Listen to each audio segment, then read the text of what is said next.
मत होत है, सुनो वीर हनुमान, रामा सुनो वीर हनुमान। सिया राम लक्ष्मण तुम्हारी की, प्रभु सदा करो कल्याण। सियापति रामचंद्र की जय। शरण बोलो जयकारा, बोलो मेरे श्री गुरु महाराज की जय। बोल वृंदावन बिहारी लाल की जय। बोलो विष्णु भगवान की जय। रमा एकादशी दीपावली के 4 दिन पहले पड़ने वाली कार्तिक मास के कृष्ण पक्ष की इस एकादशी को लक्ष्मी जी के नाम पर रमा एकादशी कहा जाता है। उस दिन भगवान विष्णु के पूर्ण अवतार कृष्ण जी के केशव रूप की पूजा आराधना की जाती है। इस एकादशी का व्रत करने से जीवन में वैभव और अंत में मोक्ष की प्राप्ति होती है। धर्मराज युधिष्ठिर ने कहा, हे केशव, कार्तिक कृष्ण एकादशी का क्या नाम है, इसके व्रत की क्या विधि है और इसके करने से क्या फल प्राप्त होता है, सो आप विस्तार पूर्वक मुझे सुनाइए। भगवान श्री कृष्ण बोले, हे राजन, कार्तिक के कृष्ण पक्ष की एकादशी का नाम रमा एकादशी है। ये बड़े बड़े पापों को नाश करने वाली और असीम वैभव देने वाली है। शास्त्रों में वर्णित इसका महात्म मैं तुमसे कहता हूँ, सचेत होकर सुनो। प्राचीन काल में मुचकंद नाम का एक राजा था। उसकी इंद्र के साथ गहन मित्रता थी और साथ ही यम कुबेर वरुण तथा विभीषण के साथ भी मित्रता थी। वो राजा बड़ा धर्मात्मा तथा विष्णु भक्त था और न्याय पूर्वक राज्य करता था। राजा मुचकंद के कन्या थी जिसका नाम चंद्रभागा था। उस कन्या का विवाह चंद्रसेन के पुत्र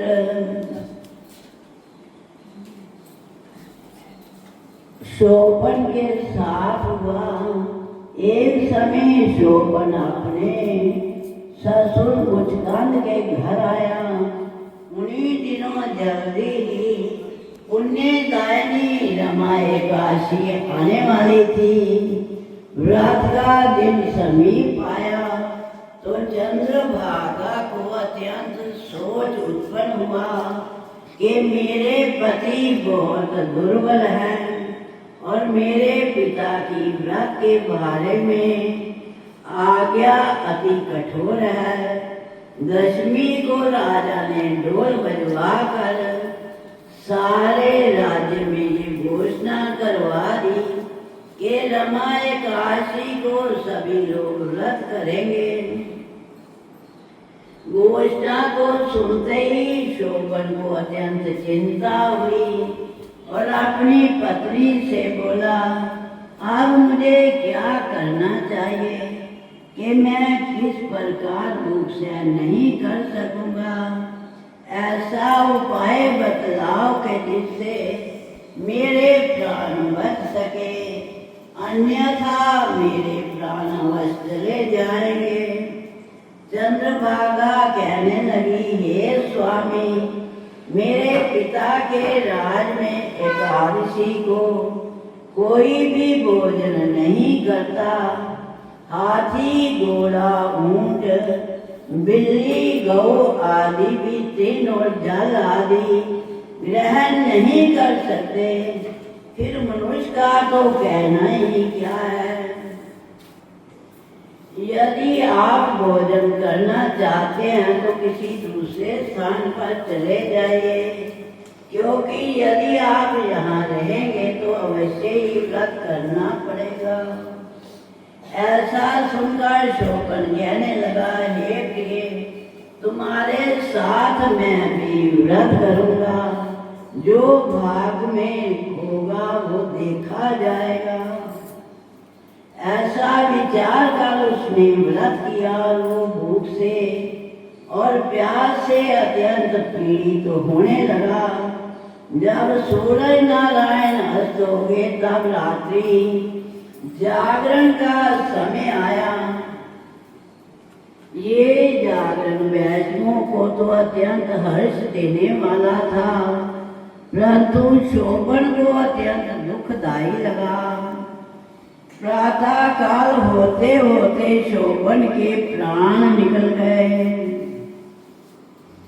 तब राजा ने चंदन की चिता में उसका दाह संस्कार कराया, परंतु चंद्रभागा ने अपने पिता की आज्ञा से अपने शरीर को दग्ध नहीं किया और शोभन की अंत्येष्टि क्रिया करने के पश्चात अपने पिता के घर में ही रहने लगी।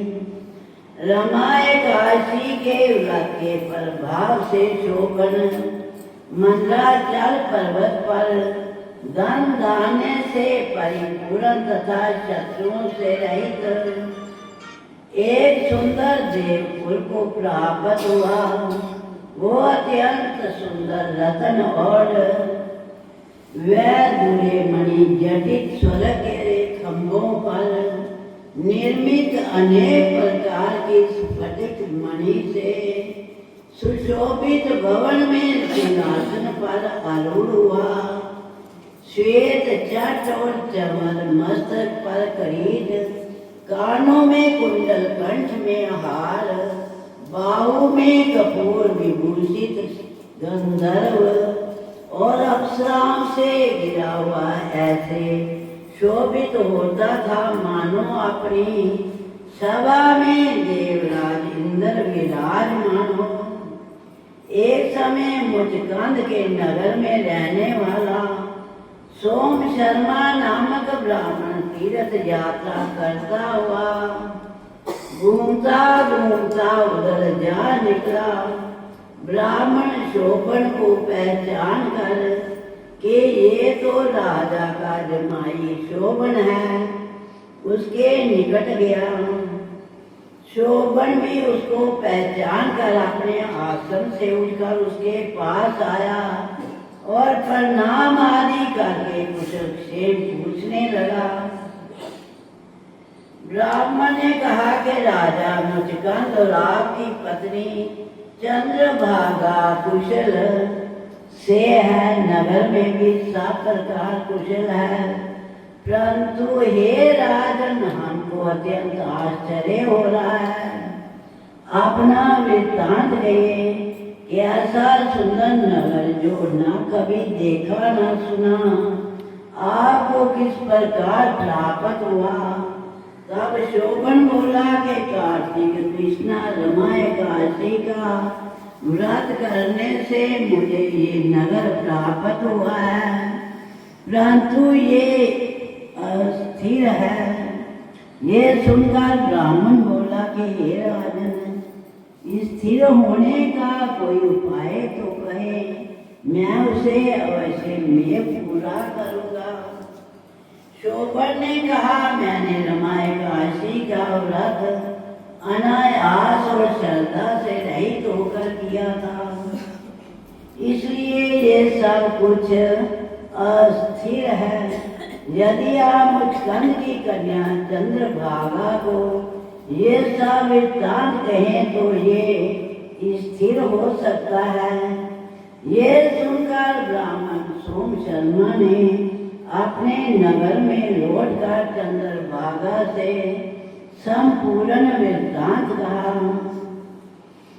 ब्राह्मण के वचन सुनकर चंद्रभागा बड़ी प्रसन्नता पूर्वक ब्राह्मण से बोली, हे ब्राह्मण, ये सब बातें आपने प्रत्यक्ष देखी हैं या स्वप्न की कर रहे हो?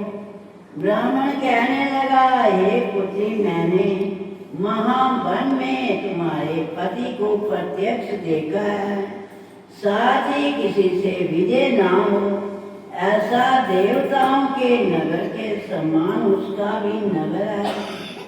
उन्होंने ये भी कहा है कि ये स्थल नहीं है, जिस प्रकार ये स्थल रह सके वो उपाय आपको करना चाहिए। चंद्रभागा कहने लगी, हे विप्र, तुम मुझको वहां पर ले चलो। पति देव के दर्शन की मेरी तीव्र इच्छा है। मैं अपने किए हुए पुण्यों से उस नगर को स्थिर बना दूंगी। आप ऐसा उपाय कीजिए जिससे उनका और मेरा मिलन हो सके।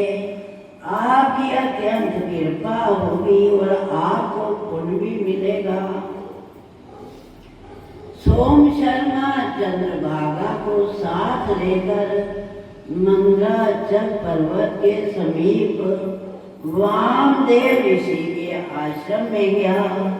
वामदेव ऋषि ने उनकी बात सुनकर वेद मंत्रों से उज्ज्वल तिलक द्वारा चंद्रभागा का अभिषेक किया।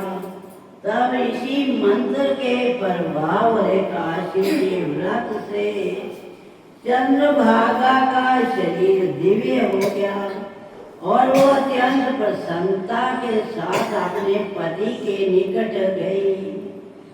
अपनी प्रिय पत्नी को आते देखकर शोभन अत्यंत प्रसन्न हुआ और उसको बुलाकर अपनी बाईं तरफ बिठाया। तब चंद्रभागा ने कहा, हे प्राणनाथ, आप मेरे सभी पुण्यों को ग्रहण कीजिए, जिससे आपका ये नगर और राज स्थिर हो जाए। जब मैं 8 वर्ष की थी तब से ही सभी एकादशियों के व्रतों को पूर्ण श्रद्धा पूर्वक विधि विधान के साथ करती आ रही हूँ।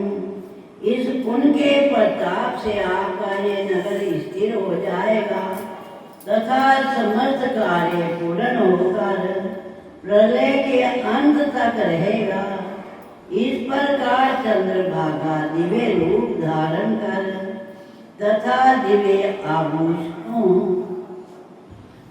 और वस्त्रों से सुसज्जित होकर अपने पति के साथ रहने लगी। हे राजन, ये मैंने रमा एकादशी का महात्म कहा।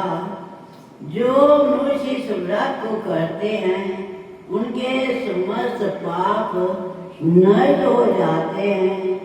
कृष्ण पक्ष और शुक्ल पक्ष दोनों की एकादशी समान है, इनमें कोई भेदभाव नहीं है।